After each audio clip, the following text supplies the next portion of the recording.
show's Blue Bottle to Hollywood's Pink Panther. At every stage of his career, he excelled in funny voices and flights of fancy, and as he demonstrates here, he never got tired of fooling around. Kindly observe, ladies and gentlemen, that the handkerchief, there is nothing in it, yeah? Now look.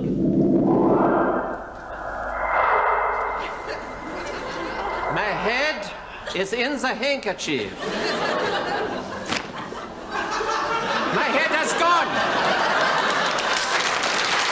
After that little trick came an anecdote stemming from Sellers' experiences working as a drummer. It's a very dreary business being a drummer or any musician doing gigs, really, around the country. Right. Or in one set place. Because you get a lot of hooray harrys who come up to you and ask you for songs, to play songs for them. I mean, a typical musician's story, and this is probably true, it's probably based on fact, is about a fellow who came up to a very well-known friend of ours, Alan Clare, pianist. Marvelous pianist, yeah.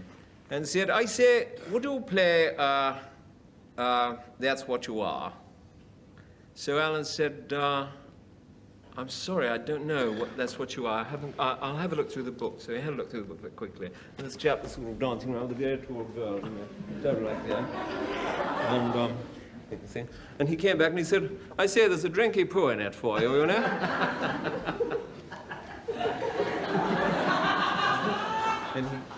And he came back again. And he said, piano player, and kettle drummer. I was known as a kettle drummer. I don't know why. You never used to play a kettle, but it comes from timpani, you see. He said, aren't you going to play That's What You Are? So Alan said, I'd love to play That's What You Are, but I don't know how it goes. He said, good God. He said, what is the country coming to? He said, I never thought I'd reach the day when somebody didn't know That's What You Are. He said, well, if you sing it, I'll try. He said, it goes like this. Unforgettable, yes. And then Sellers told of how he began his career by tricking his way into the BBC. I was getting nowhere fast, you know, and I noticed that Roy Spear was doing a show at the time called Showtime, yes. And the compere was Dick Bentley, and there were lots of new acts, you see. And I'd written in, I don't know how many times, to try and get on the show, no reply. The secretary said, Mr. Spear, I got nothing to lose. I thought, well, I'll phone up. Because we're doing these impersonations, and one of the big shows on the air was Much Binding in the Marsh, with Kenneth Horne and Dickie Murdoch. Right. And I just thought I'd do it. You know, you do things at certain times in your life. You've got to get ahead. You've got to get ahead, you know. You've got to... So I thought, if I stay here, I'm dead, you know. Even if he kicks my ass out of there, it doesn't matter, as long as I make some impression. Right. So I phoned up, and I thought, being a senior producer, Spear would probably know Horne and Murdoch, you see, who were very big then. And I thought, if I click with the secretary, I'll get through, right? So I said, hello, this is Ken Horne. There's Roy there. Now, once she said, oh, yes, she is Kenneth, I knew I was right. So, got on there. Roy said, hello, Ken, how are you? He said, I said, listen, Roy, I'm phoning up because I know that new show you've got on, what is it, Showtime or something. Dickie and I were at a cabaret the other night, saw an amazing young fellow called Peter, what was his name? He said Peter Sellers. I said, Peter Sellers. Anyway, I think it'd be very good if you probably had him in the show, you know. Or something like that. Just a little tip. We just go around looking, you know. He said, well, that's very nice of you, you know. And then it came to the crunch, and I said, it's me. He said, what? I said, it's me, Peter Sellers talking, and it's the only way I could get to you. And would you give me a date on your show? And he said, you cheeky young sod, he said. He said, what do you do? I said, well, obviously do impersonations. I was 22 at the time. Yeah. Sorry, go on. And anyway, I went up there and I got a date on the spot, and I got a good write-up, first write-up I've ever had in my life, you know. It's really nice. In the 1960s, swinging London was the most fashionable place on the planet, and Peter Sellers was one of the many big names in show business making the most of the fact. For those golden years, Sellers was to comedy what James Bond was to cinema, and the Beatles were to music. And speaking of the Fab Four, here's Sellers' unique take on them with a nod to Laurence Olivier's interpretation of Richard III.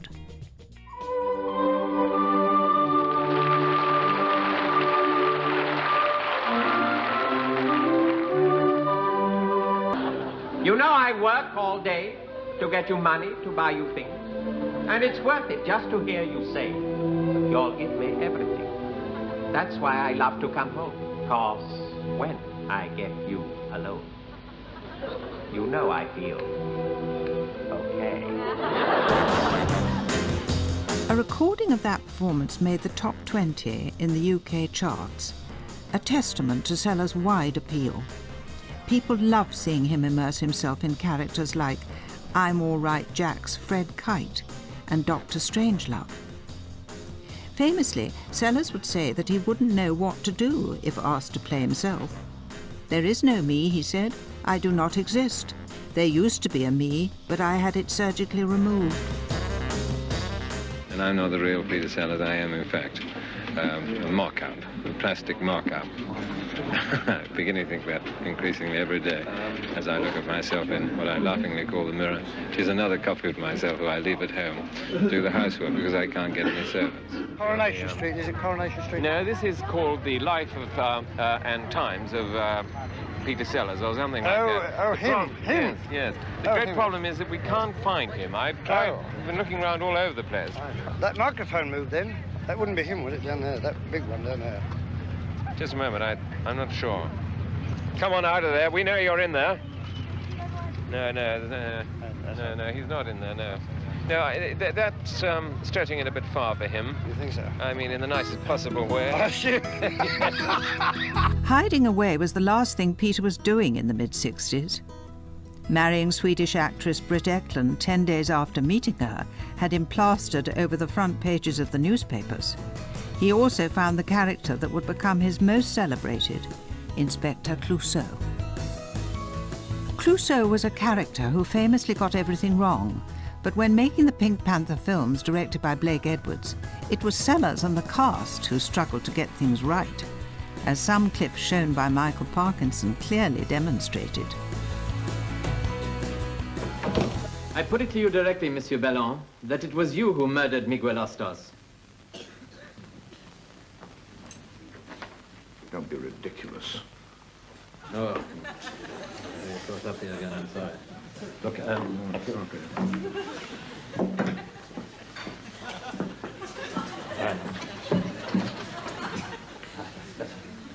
I just like...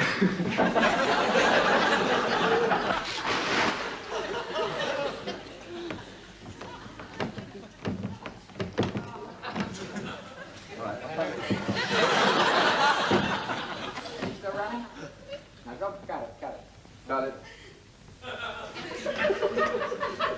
Then I submit, Monsieur Ballon, that you arrived home, found Maria Gambrelli with Miguel Ostos, and filled him in a writ of fellas jail.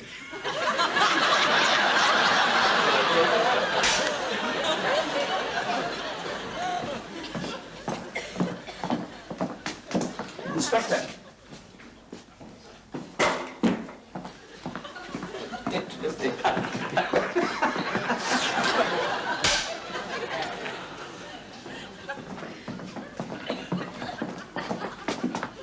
Inspector?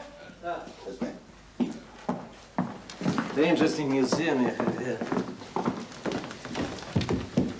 Inspector! Yes.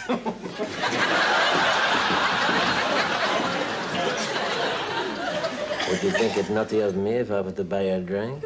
You already have. Yes. Well, how about that by myself, well, and we share it together, huh? All right.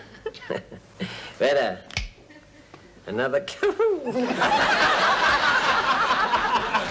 Waiter.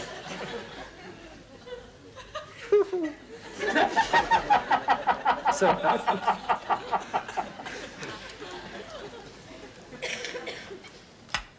I have fixed your doorbell from the ring.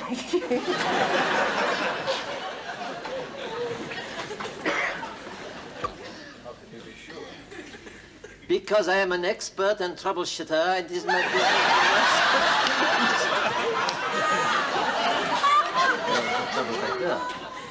If you require anything... Monsieur, all I require is a little privacy in which to work, my bag of tools, and...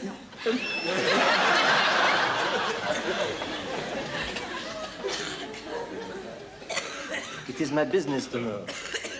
He is Sir Charles Phantom, the notorious... No.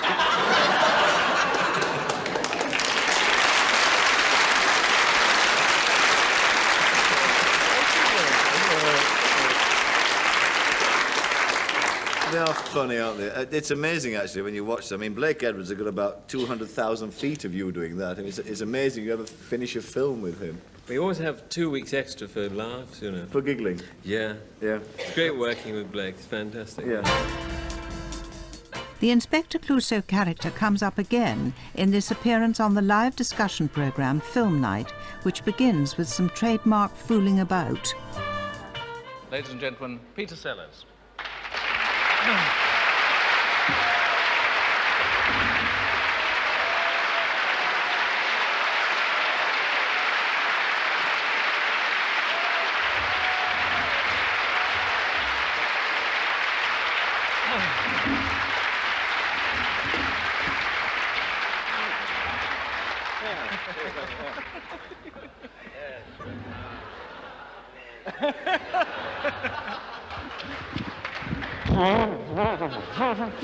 Ah.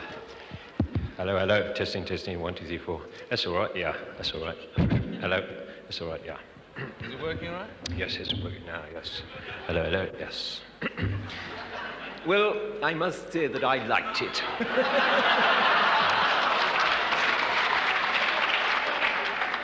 I found its comedy intrinsically funny. The cutting, I think, from the grandfather's rather prominent member to the brush on the wall was quite exquisitely... Did you really think that? Yes, well, then we seem to be divided only on minor points. And let's press on to the book we have all been reading. And I thought, by separating them at the beginning, this was the sort of thing I'd prevent. Now, I'd like to ask Peter Sellers first if he remembers an occasion, and he really doesn't know about this, in 1951, because I found a report in the Times of 1951, I swear this is true, about a new variety bill at the Prince of Wales. And Mr. Peter Sellers, as they say, was in company with Nino, the little dog who trots about the stage on enormous inflated rubber balls. Now, the question I want to ask Mr. Sellers is, does he remember anything about that fantastic dog? Yes, somebody pricked one of the balls, I remember, and the dog went...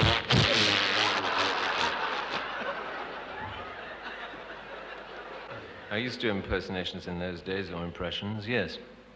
Tommy Handley, lots of people, you know, various ones. I didn't used to do Alec Guinness in there, I beg your pardon.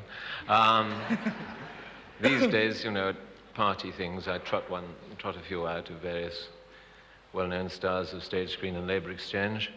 And one of my ones is of Alec Guinness. I do that one quite often, especially one speech from Kind Hearts and Coronets when he was showing Dennis Price around the old church. He said, "My west window has all the elegance of Chaucer, with none of the concomitant crudities of the period."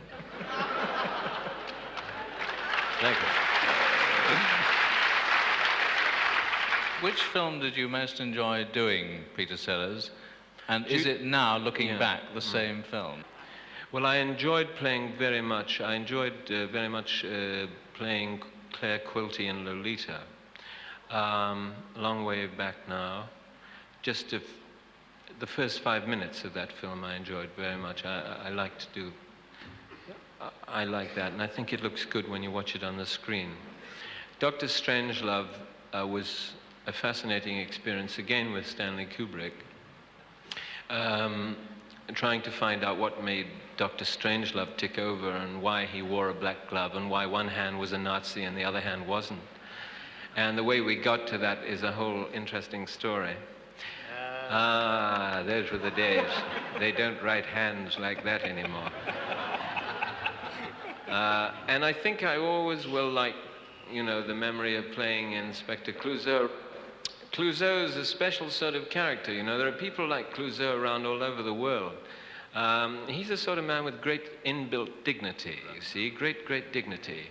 He's an idiot, but he knows that, but he wouldn't let anyone else know that, you see. He's very, very keen, so that if something goes wrong, you see, if he falls over or something, you know, something awful happens, he immediately suspects that someone said, yeah, bleeding idiot, you know. But you see, he wouldn't let that disturb me. He would say, what was that? What is that you said? What, I heard that. What was that? And someone, you know, some schlapper would say, nothing, sir. He said, yes, of course, nothing, yes. Like if there's a phone call and this is a phone call for you, Inspector. He said, that would be for me. Because, you know, I mean, because he wants to be one up all the time, you see. An awful lot of people like that about, you see. Clouseau took Sellers to a whole new level of fame and earned him a Golden Globe nomination in America. But international stardom didn't mean leaving old colleagues behind. Here he is, joining his fellow goon, Harry Seacombe, for a 1972 appearance on Parkinson, and showing again that he knew how to make a big entrance.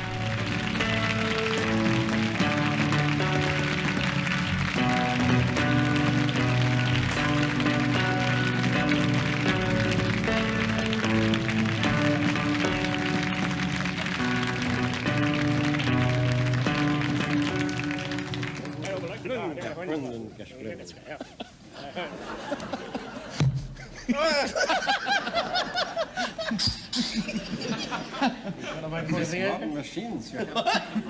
It is Peter Sellers, isn't it? Yes. Yes. Mm. Do you, I only dress up like this during the mating pogrom. In Deutschland, I'm a Yankee Doodle Dust. Where do you get that hat from, Peter? This is a real German help. What is all that lot down there? Oh, it's just some little extras we have down there. Oh, hello. I just saw it. I saw it. I've seen it.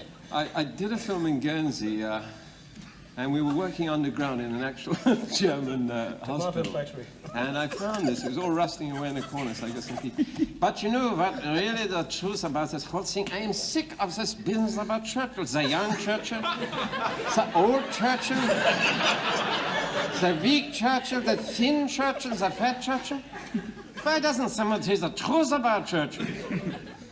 Not many people know. Listen. A painter, his rotten paintings, rotten. Hitler, there was a painter for you. Could paint an entire apartment, 2 coats, one afternoon.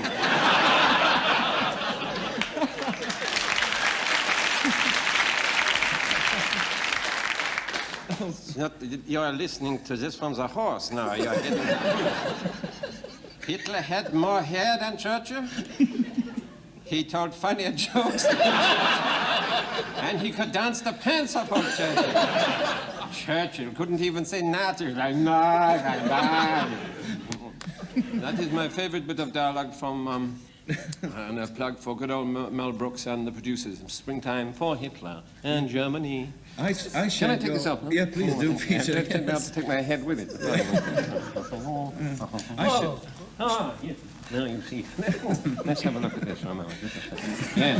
Now, thinly disguised as... Oh, God, no. It's better without. I shared your admiration, actually, for that film.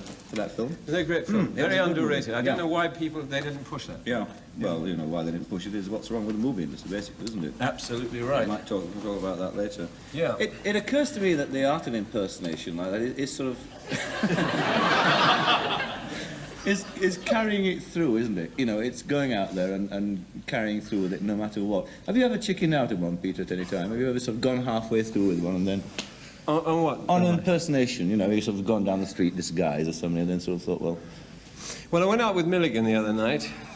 Milligan gets down a bit, you know, as you well know. So, a friend here.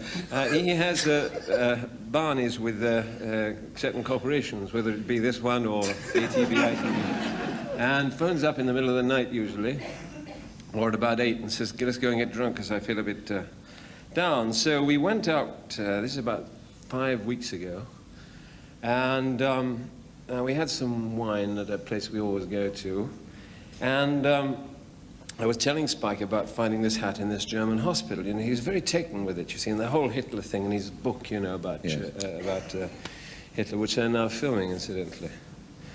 And I ended up driving this Mercedes I've got in the front, with Milligan shrieking in the back. It's about 3 in the morning, orders in fake German, and this hunchback figure with a helmet on, saying, links, and putting the right indicator out when you're going left. And people would drive up, and suddenly the lights, you know, and suddenly think, oh, what's that? You know, is it going on?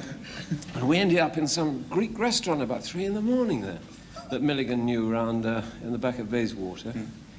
And it was all rather like something out of the French Connection. I don't know what happened, because I don't even remember getting home. I thought to myself, my God, if anyone stops me like this, what am I going to say? You know, you know, if the old fuzz come up. That's right. What are you going to say about it, really? You know, because I was, you know, as high as a kite. I wasn't really fuzz. I was just as low as a kite. What about this gift, though, Peter, of picking up a person's voice, imitating it? Do you have to listen to it for a long time, or do you, is it like some instant feedback with you, that somebody says something to you and you pick it up immediately? Do you know about that? Oh, there's not many people know that. Do you know? What's that? This is my Michael Caine impression.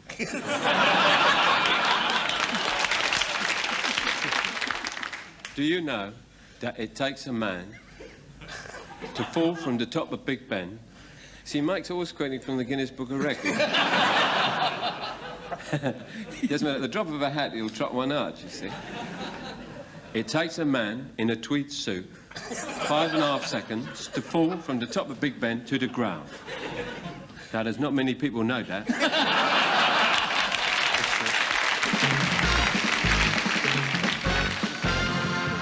The celebrity friends didn't end with Michael Caine. Here is Sellers messing about with Ringo Starr in between takes on their 1969 film, The Magic Christian. Good afternoon and welcome to my shoot. Cockroaches are pretty good right now. It's a very good season for them. And we have a cockroach party out there right now. The Duke of Norfolk and 1 or 2 other people who are hot after the cockroaches, where they burn them up, actually. That's the idea. But, it's all right, no, it's okay. I thought it was one of those IT jobs with hair under the wings. As you can see, this end is made of wood and this end is made of metal. Mainly because if you fired out at that end, it would splinter.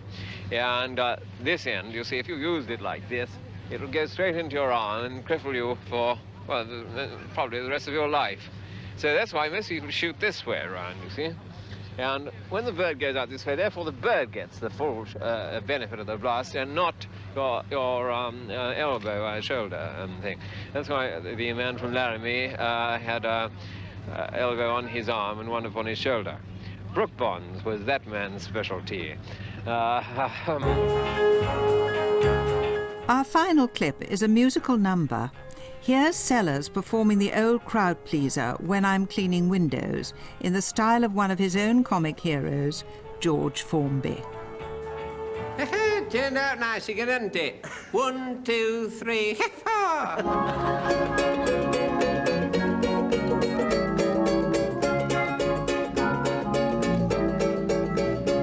Now I go cleaning windows to earn an honest bob. For a nosy Parker, it's an interesting job. Now it's a job that just suits me. A window cleaner you would be if you could see what I can see when I'm cleaning windows. Honeymooning couples too, you should see them bill and coo. You'd be surprised the things they do when I'm cleaning windows. In my profession I work hard, but I'll never stop. Climb this blinking ladder till I get right to the top. Now the blushing bride, she looks divine. The bridegroom, he is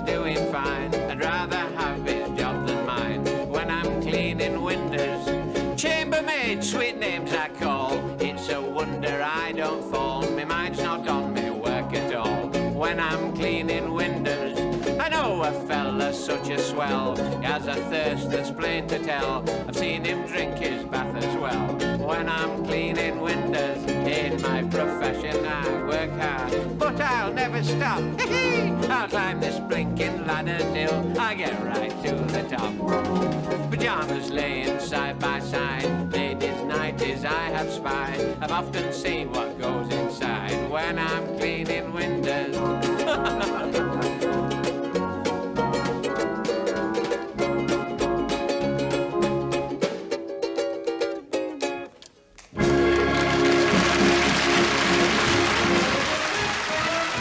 Peter Sellers saved his last ever joke for after his death, which came in 1980 after a heart attack.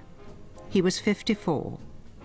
The eulogies described him as the greatest comic talent of his generation and a genius on a level with Charlie Chaplin. For his funeral, he had insisted that Glenn Miller's In the Mood played as his coffin was cremated. Why? Because he absolutely hated the song and knew it would give all his friends one very last laugh.